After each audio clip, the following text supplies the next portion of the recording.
So again, we begin by diagramming this problem. What are we being asked for?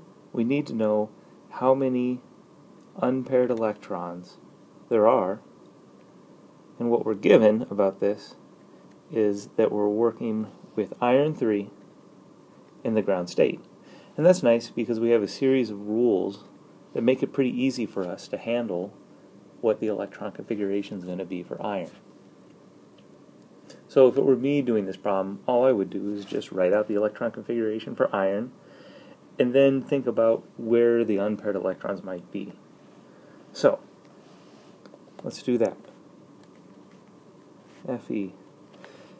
We know that in the core of an atom, all the electrons should be paired, because in the core we filled up the octets all the way.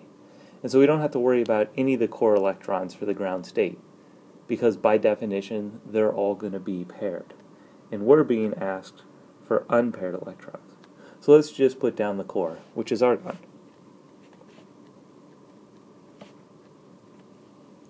Then we have to worry about the valence. Since we're worried about paired and unpaired electrons, if I were solving this problem, I would use boxes to make things as clear as possible. But first, let's write out what we think the electron configuration might be. We have a 1s, 2, and then, a 4s2, and then a 3d6. Then we can worry about the iron 3 plus. Right? When we worry about working with cations, I always find it's easier to work with the neutral atom first and then take away electrons. We're going to have to remove 3 electrons. That's going to leave us with the same core, this argon core, but we're going to lose some electrons along the way here. And we know that when we have a molecule that has both D and S electrons in its valence shell, we're going to remove the S electrons first. And so the end is going to just be a 3d5. When we worry about pairing these then, we can draw out the d orbitals. That's going to be 5 boxes. And then when we follow Hund's rules, since all of these are going to be the same energy, we're going to see that we're going to have 5 unpaired electrons. And so in the ground state, an iron 3 plus has 5 unpaired electrons. Moving on to the next problem, we can see that here we're being asked for which of the following diagrams represents something, which is the ground state valence electron configuration of sulfur. And here again I want to highlight the fact that we're being asked for the valence electron configuration of sulfur. And so we really just have to worry about the outermost electrons. We can read this off the periodic table. Since we're asked for an electron configuration, if it were me, I would just write it out. And then I'm done. I don't have to worry about looking at any particular thing and looking for particular errors. I just write out what I know is correct, and then I look for that in the answer selection. So, sulfur. We're not concerned with the core. We're being asked for the valence electrons. So let's start by writing out what the core is, and then we'll worry about the valence electrons.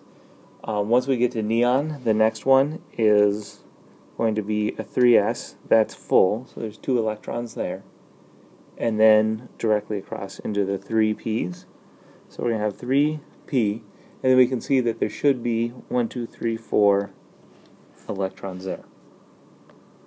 Now that I have that, you can see that we're being asked for something in terms of these boxes over here in our answer choices, so let's just draw those out too. S is 1 box, P is 3 boxes, and then let's put in our electrons. We start at the lowest energy, that's the S, and then we pair the electron. Then we start with the 3p. Since they're all the same energy, Hund's rule says that we should put unpaired electrons all in the same spin and then start pairing them up.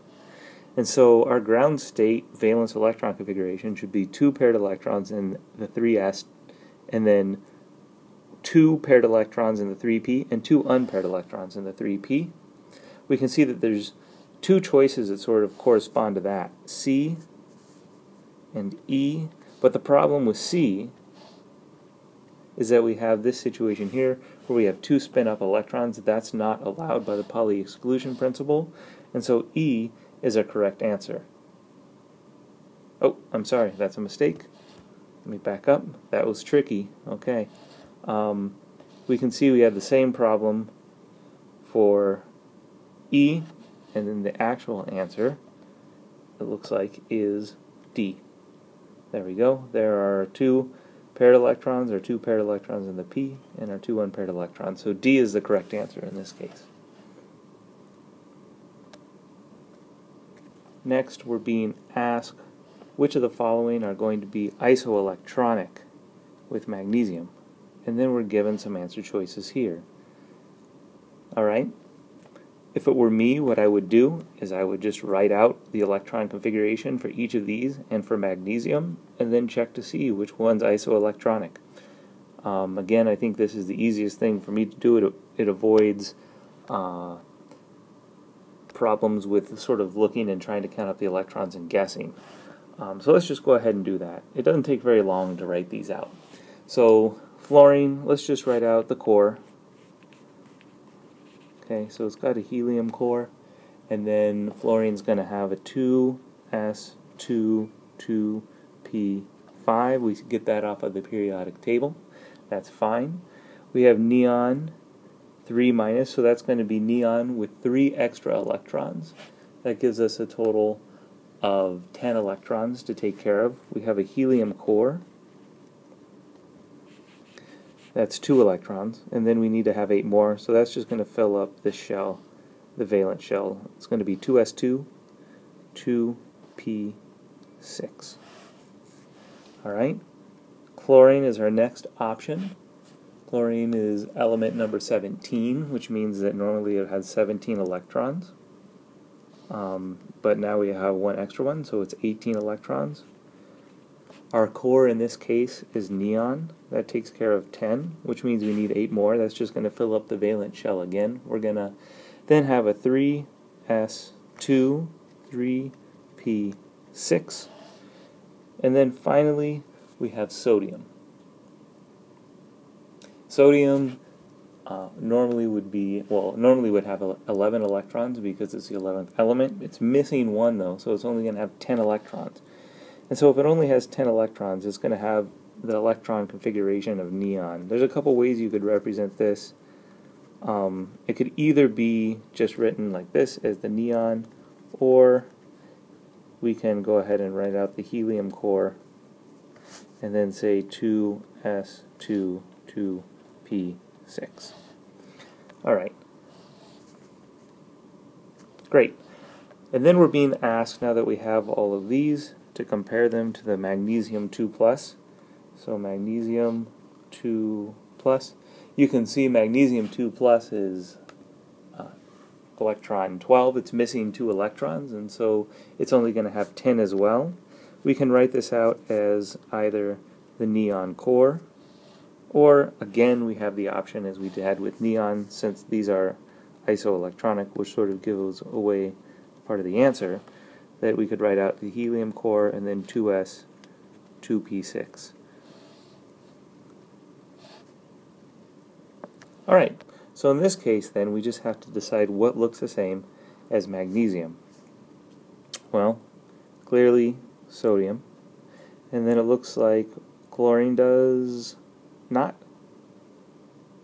Our nitrogen does, and fluorine does not. So our answer should be 2 and 4. And then we look for that, and it's E.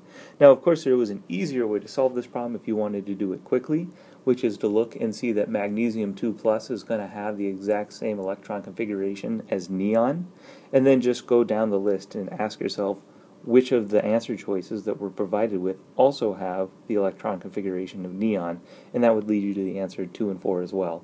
And so if that's something that you feel comfortable conceptually running through on an exam, you can do that and be quick about it. But if you're concerned that you might make a choice, you can also work through it in detail, as we did here. Our next problem is maybe a little bit more tricky in the sense that you have a lot of answer choices to choose between, right? So we're asked, which of the following electron configurations is a possible valence electron for nitrogen? So it just needs to be possible, which means it could be ground or excited state. And then we just have 3 to choose from here. All right. The key in this case is that we're worried about ground or excited state. What does that mean? It means we have lots of answers that are possible, right? So when we say ground or excited state, what we really just need to have then is the correct number of electrons and no violations of the Pauli exclusion principle. That's something that we are not allowed to violate in this course. And so we're going to insist, even in our excited state, that we don't have a Pauli exclusion principle violation.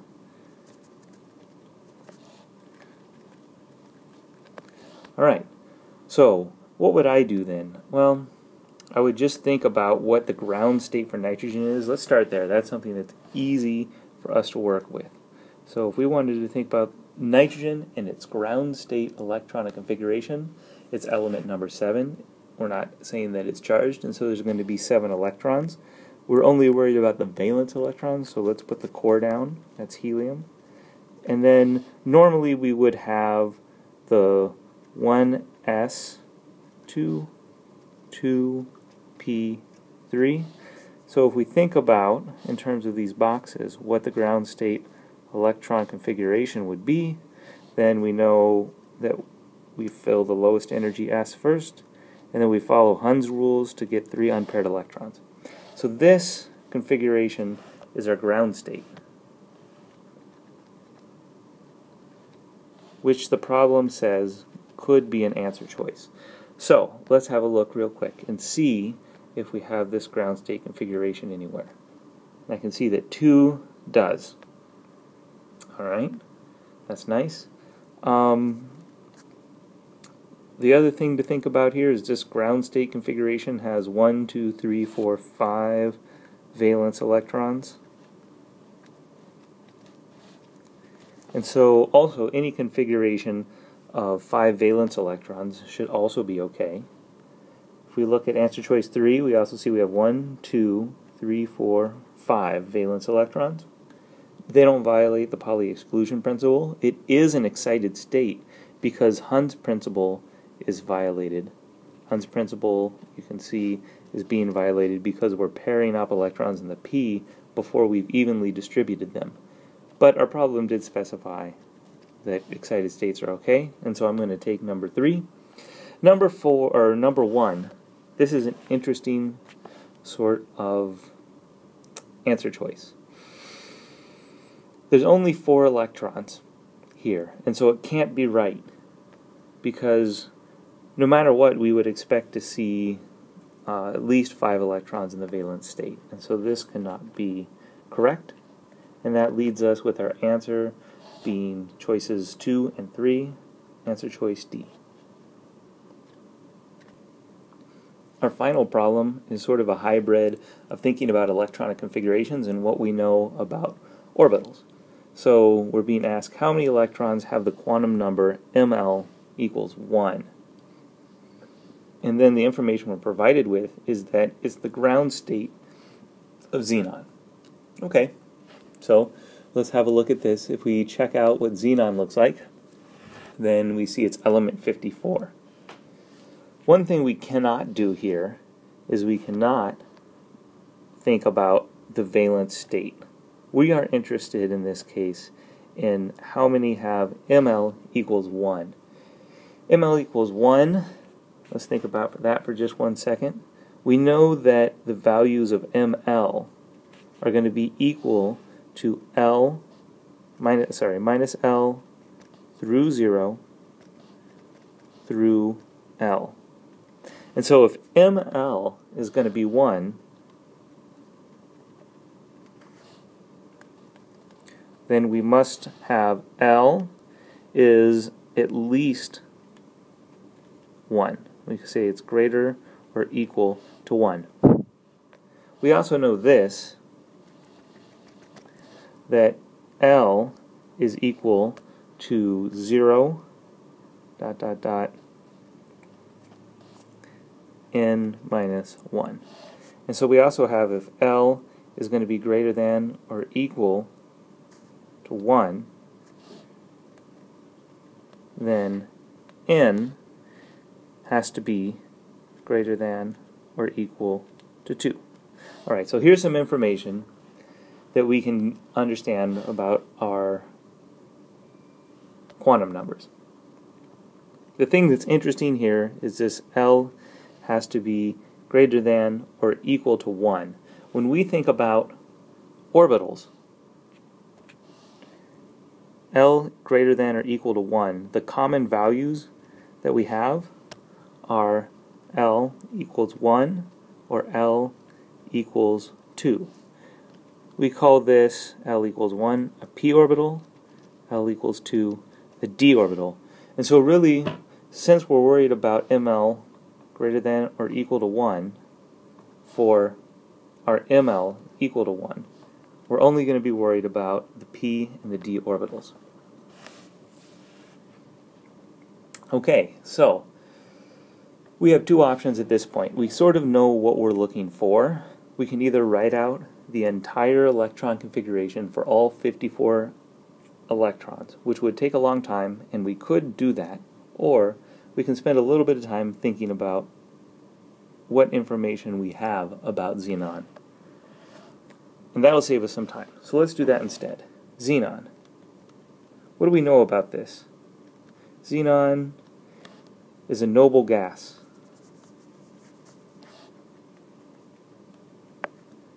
Which means that its valence electron shell is complete.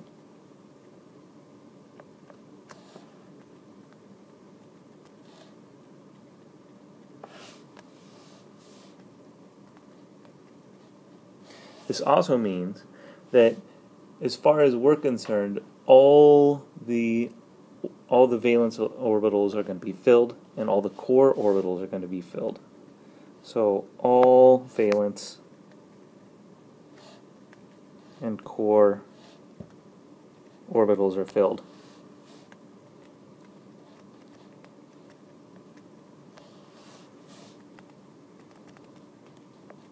And that provides us with an easy way to solve this problem, actually, because what we can do is ask ourselves, how many different p and d orbitals are there? We know that they're all going to be filled, and so in each case, there's going to be at least one ml equal to 1 that's filled. What do I mean by this? Well, let's just think for 1 second about the p orbitals that are filled for xenon. If we look at the periodic table, we can see that our 2p, 3p, 4p, and 5p orbitals are all going to be filled. Maybe I made a mistake there. Hold on 1 second. 1, 2, 3, 4, 5. Nope, we're okay. 5p.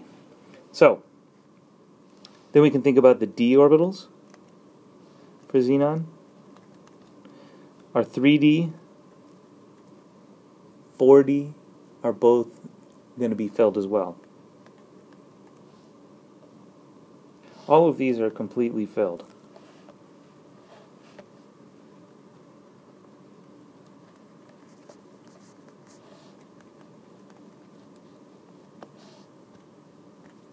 And even more importantly, each has 1 ml equals 1 orbital. So what we can see here is that we're going to have 6 orbitals, 1, 2, 3, 4, 5, 6, that are completely filled, that have ml equals 1. It's getting crowded in here. Okay, so then let's just put this note here. 6 orbitals times 2 electrons per orbital, because they're filled completely, gives us 12 electrons. And that's our answer. Okay, so let's just back up for 1 second and consider this solution. The basic idea is that we know for each subshell of P and each subshell of D, there's going to be precisely one orbital that's ml equals 1. Because every single subshell is completely filled for xenon, this makes our life easy because we know immediately that each of these subshells has their ml equals 1 orbital completely filled with 2 electrons. Since there's 6 subshells, 4 P's and 2 D's, that are completely filled, that gives us a total of 12 electrons. This problem took us a little while. That's because I was trying to walk through it rather methodically. On an exam, again, what you might do is just consider that fact. You know all the orbitals are going to be filled. You know how many subshells have ml equal 1. And then it's a simple multiplication problem. So on a test, this really would boil down to 6 times 2 equals 12, and you would be done.